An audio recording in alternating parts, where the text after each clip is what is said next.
अस्सलाम वालेकुम दोस्तों, मेरा नाम है जुनैद शाहिद और आज के इस वीडियो में हम बात करेंगे कि ASP.NET MVC में कितने किस्म के हम फॉर्म्स को डेवलप कर सकते हैं।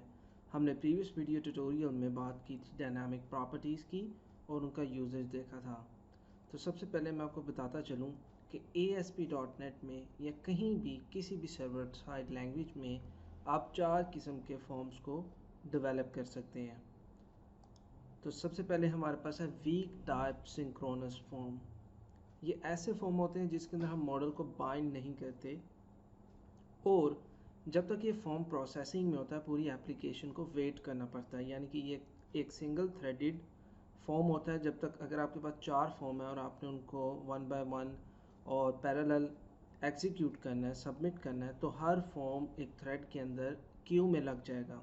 तो जब तक पहला फॉर्म प्रोसेस नहीं होगा दूसरे फॉर्म की बारी नहीं आएगी और इसी तरह आपकी एप्लीकेशन वेटिंग में चली जाएगी। तो इसको कहते हैं वीकली टाइप सिंक्रोनस फॉर्म। आगे हम स्लाइड्स में इसका कोड देखेंगे, क्लाइंट साइड का और सर्वर साइड का। उसके बाद हमारे पास है स्ट्रॉन्ग टाइप सिंक्रोनस फॉर्म्स। इन फॉर्म्स में और वीक फॉर्म में सिर्फ इतना डिफरेंस है कि स्ट्रॉन्ग टाइप के साथ हम मॉडल को बाइंड करते हैं। मॉडल सेट ऑफ प्रॉपर्टीज़ को कहते हैं जिनको हमने प्रीवियस वीडियोस में डिफ़ाइन करके देखा था और इनको हम फॉर्म के साथ अटैच करके उनको स्ट्रॉन्गली टाइप बना लेते हैं। उसके बाद हमारे पास है स्ट्रॉन्गली टाइप एजेक्स फॉर्म। हमें ASP.NET MVC रेजर प्रोवाइड करती है जिसके थ्रू हम Ajax based strongly type forms develop कर सकते हैं रेजर के थ्रू। उसके बाद हमारे पास जो चौथी टाइप है वो है jQuery विद एजेक्स, ताकि हम फॉर्म डाटा को सबमिट कर सकें।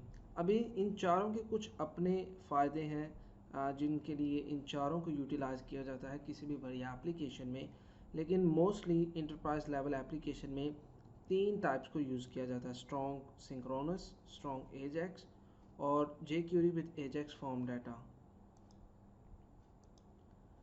हमारा कोई भी जो फॉर्म है उसमें ये 3 बेसिक एलिमेंट ज़रूर होंगे। सबसे पहला उसका फॉर्म, जिससे हम उसको डिफ़ाइन करेंगे कि भाई ये एक फॉर्म है।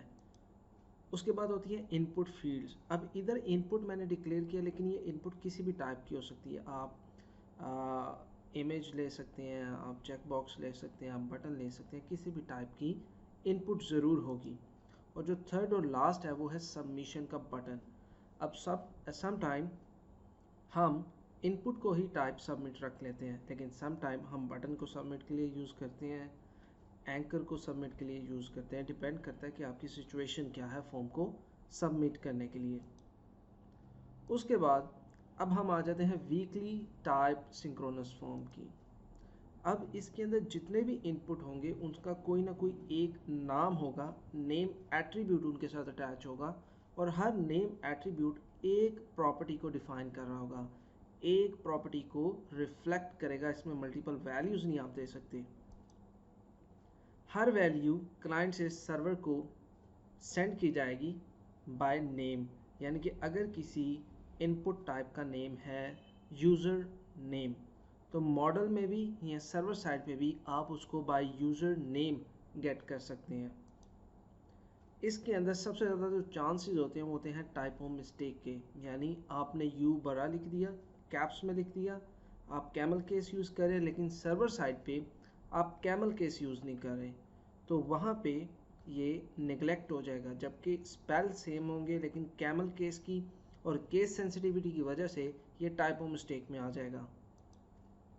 अब हम इसका कोड रिव्यू करते हैं। ये क्लाइंट साइड का हमारे पास कोड है, ये हमने एक फॉर्म बनाया, ये उसका एक्शन है।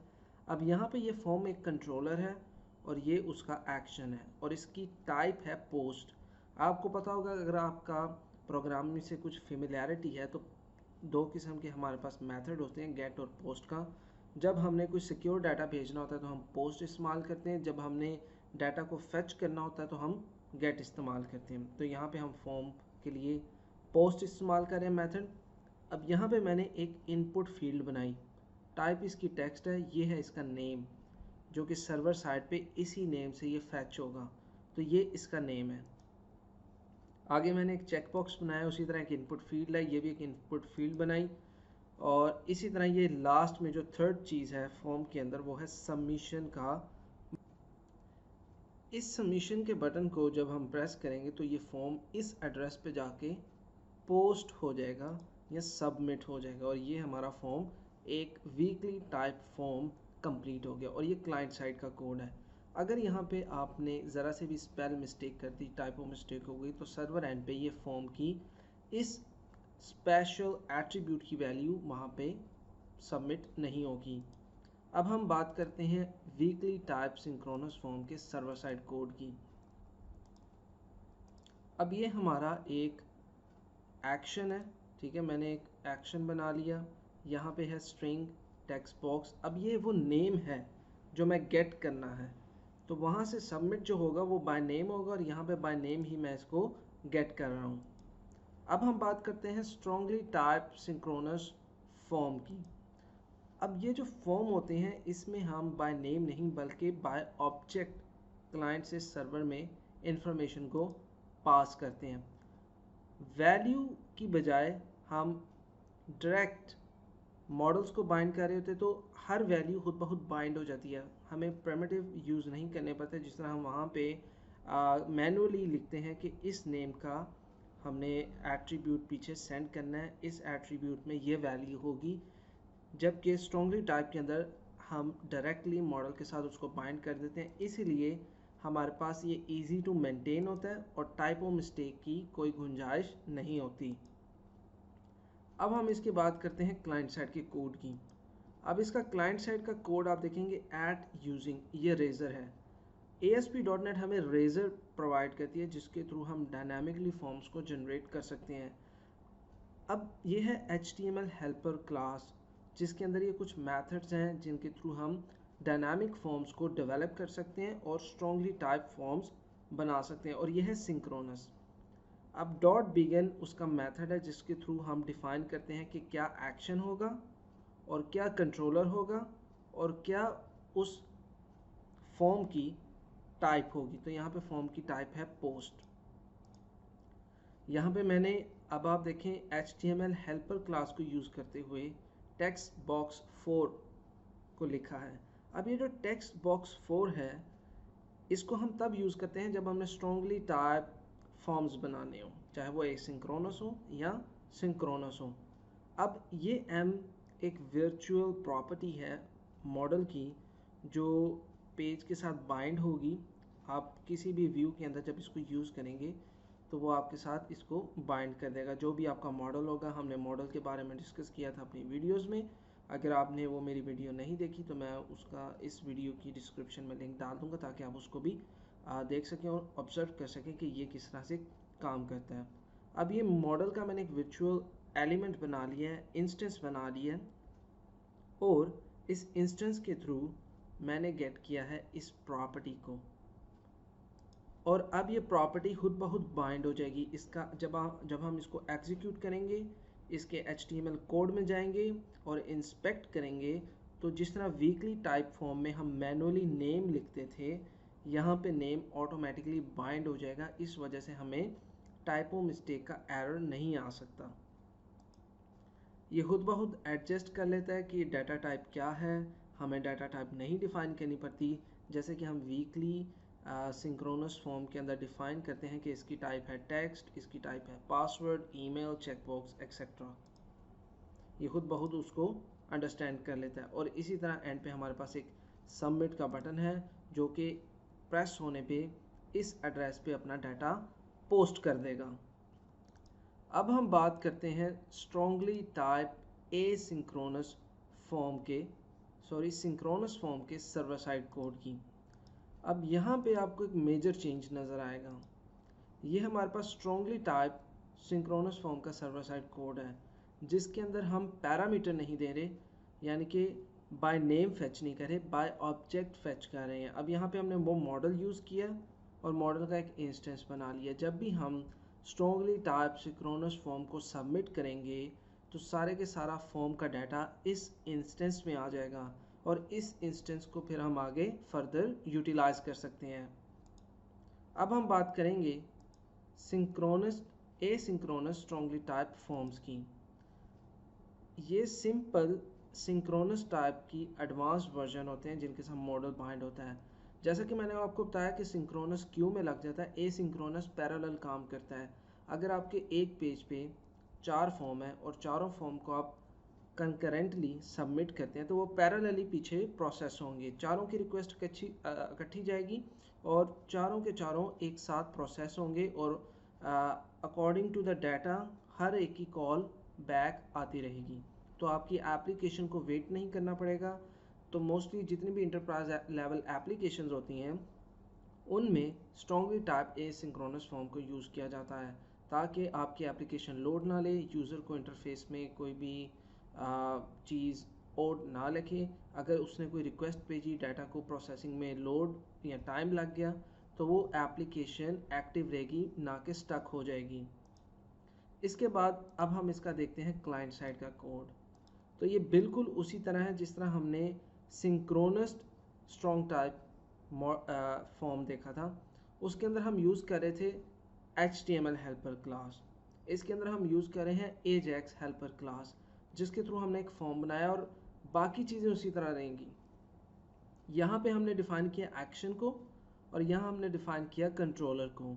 उसके बाद हमने यहाँ पे AJAX की कुछ ऑप्शन डिफ़ाइन कर दी। अगर आपने AJAX के साथ काम किया है या jQuery AJAX के पोस्ट गेट मेथड के साथ काम किया है तो आपको पता होगा कि उसमें कुछ इवेंट्स होते हैं, on success, on fail, on complete, on error etcetera. इसी तरह हमें AJAX हेल्पर क्लास ये तमाम इवेंट्स प्रोवाइड करती है। अब यहाँ पे मैंने एक न्यू इंस्टेंस बनाया AJAX ऑप्शन का, जिनको मैं अवेल करना चाहता हूँ इस AJAX बिगिन फॉर्म में। तो ये लोडर एलिमेंट आईडी है। अगर आपने कोई लोडर शो करवाना है और उसकी कोई आपने आईडी रखी है तो आप वो लोडर यहाँ पे डिफाइन कर सकते हैं।